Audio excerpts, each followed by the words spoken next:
Hi, I'm Corinne. I knit and crochet, and today we're going to be making the knit pumpkin. I made this because I've always loved checkered design, and I thought it was very punk. I didn't glue that yet. I thought it was punky looking, so I called it the pumpkin. This is the medium size with a new black pumpkin stem, and this is the small size, which is what we'll be making today.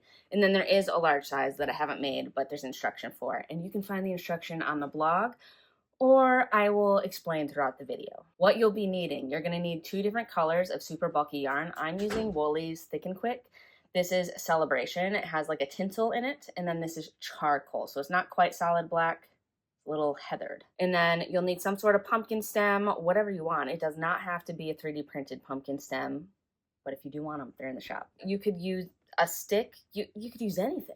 And then you're gonna need some fiber fill, polyfill, some sort of stuffing for the pumpkin. And you'll also need a tapestry needle and some 8mm circular knitting needles, or any close to it. 9mm would work, but I like the 8mm because it creates a tighter stitch with the super bulky yarn. But gauge is not super important for this. You're making a pumpkin. Use what you have. Keep in mind that the thicker the yarn, the bigger the pumpkin, the thinner the yarn, the smaller the pumpkin, and then adjust your needles. If you need any help with that, let me know in the comments. Also, welcome back to the final video of my challenge to post every week through Halloween.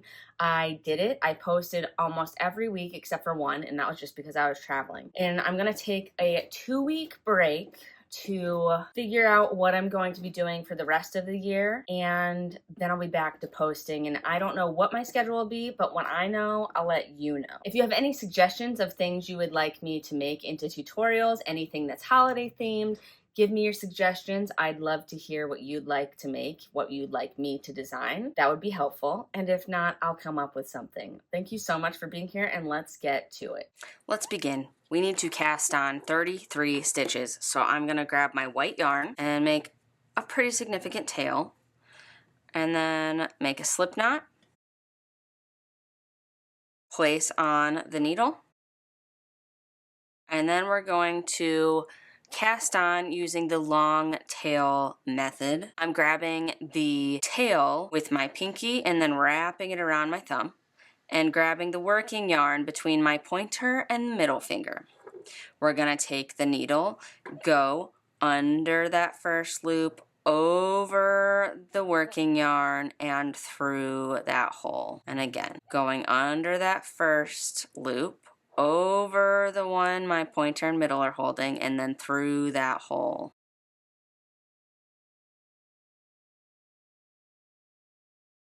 If you're making the medium size, you'll be casting on 41 stitches, and if you're making the large, 49 stitches.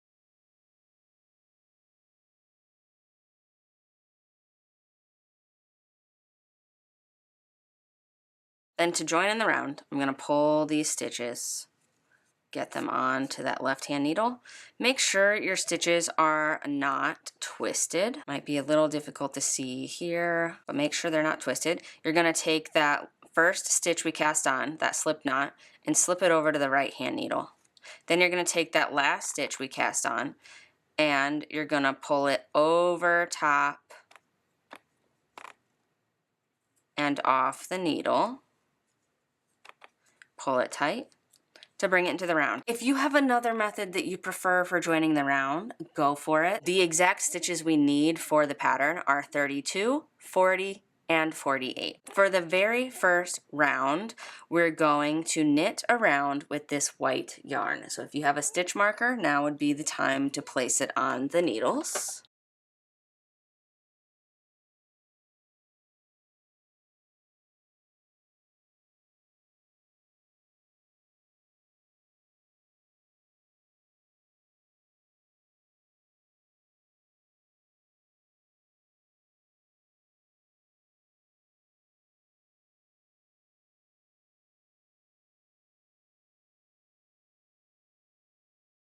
Now we're at the end of round 1, and we're going to begin round 2.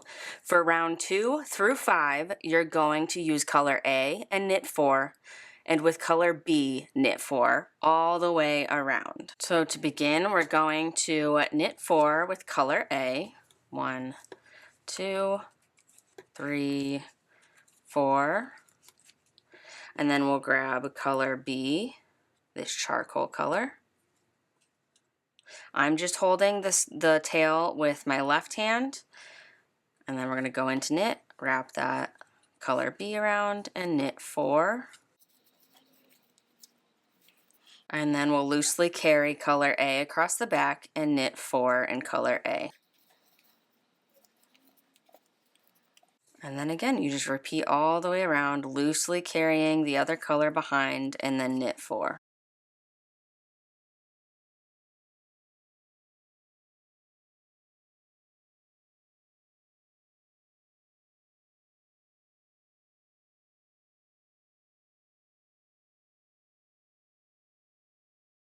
And now we're at the very beginning. And then again, row 3 through 5, you'll do the same exact thing, and we're making that first block. So carry on, repeating the same thing, and then we'll meet back for row 6 through 9.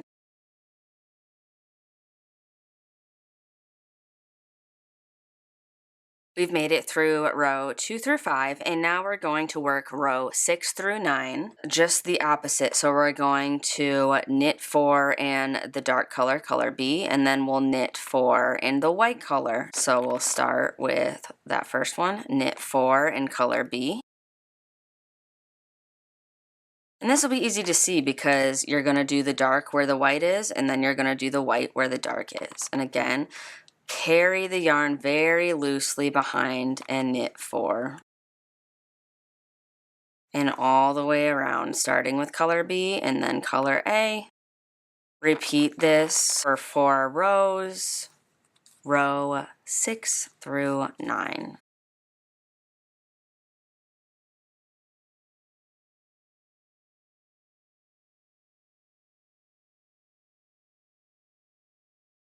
I've completed row 6 through 9, and now for all of the sizes, you're gonna repeat row 2 through 9. So 2 through 5 is color A, knit 4, color B, knit 4 around, and then row 6 through 9 is color B, knit 4, and color A, knit 4 all the way around. And then for our small size, we'll move on to our final round, but if you're making a medium or a large, for medium, you're going to repeat an additional row 2 through 5. And then for the large, you're going to repeat row 2 through 9 a second time. And then we'll meet back for our final row. So for this small size, I am going to repeat row 2 through 9 one more time, and then we'll meet back here for the final row. I've completed my repeat, and so we're on the final row. And if you've done the medium and the large and you've completed your repeats, the final row is the same for every size. We're just going to knit around in color B.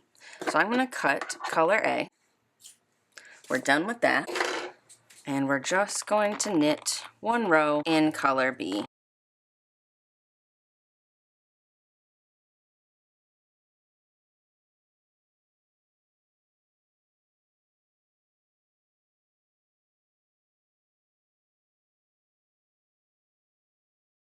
Now we've made it around, and now it's time to finish the pumpkin. I'm going to cut the yarn, and then I'm going to cut a tail.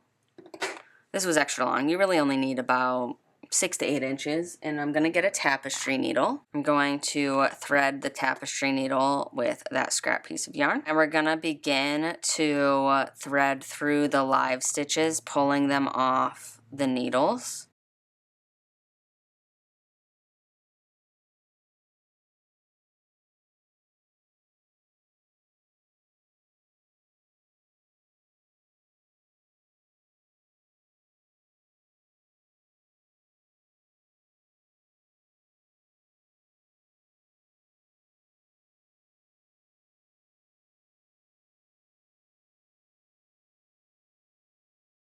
You're going to stick your hand through the pumpkin, grab those tails.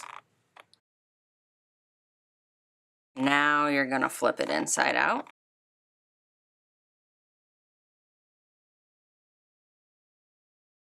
And then you're going to take the tails that you wove through it, pull it tight,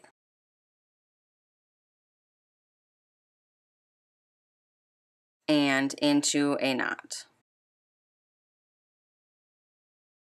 Then we can flip it right side out again. Make sure all those tails are tucked in. You could take the hands and kind of stretch it out a little bit. And now you're going to need the polyfill or some sort of stuffing to put in the pumpkin. And we're gonna take a scrap piece of the white yarn and we'll use the scrap white yarn to thread through this end of the pumpkin.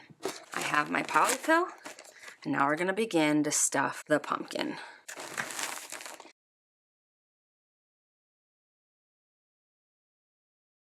I'm gonna leave it like that for the moment. I'm gonna take my tail, thread the tapestry needle, and then weave it in and out of the stitches. And I'm gonna go in one and then skip two and go into that third one.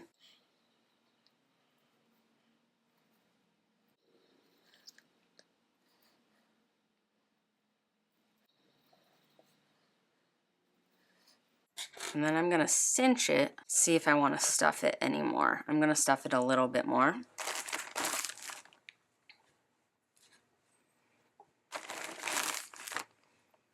And just stuff your pumpkin to the desired firmness. I think that might be good. And now I'm going to tie these tight. Tie a knot. I'm going to weave in the tail from the cast on.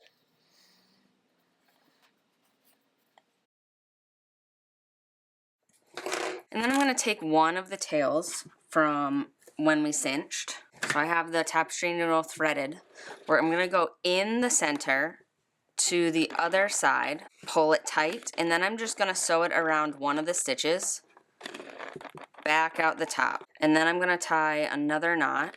So I tied it tight, and that should help to cinch in the middle to make it an indent. Make sure it's double knotted, and then you can, I'm going to cut them so they're even.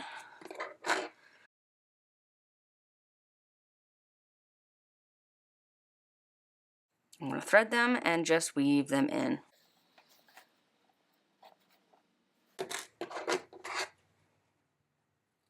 Cut those. And then you can decide which side you want to be the top or the bottom. And then you can take your pumpkin stem, glue it on, whatever you would like. I now have these in my shop, as well as the traditional brown. But I love the pumpkin with the black stem. And you can get these now. I don't have any pictures in the listings yet, but I should soon. And yeah, this is the pumpkin. I hope you enjoyed the tutorial. Thank you for following along and hanging with me while I figure out using my professional gear. I need to buy a new lens so I don't have so much autofocus noise, but we're getting there. Again, thank you so much for being here and happy making.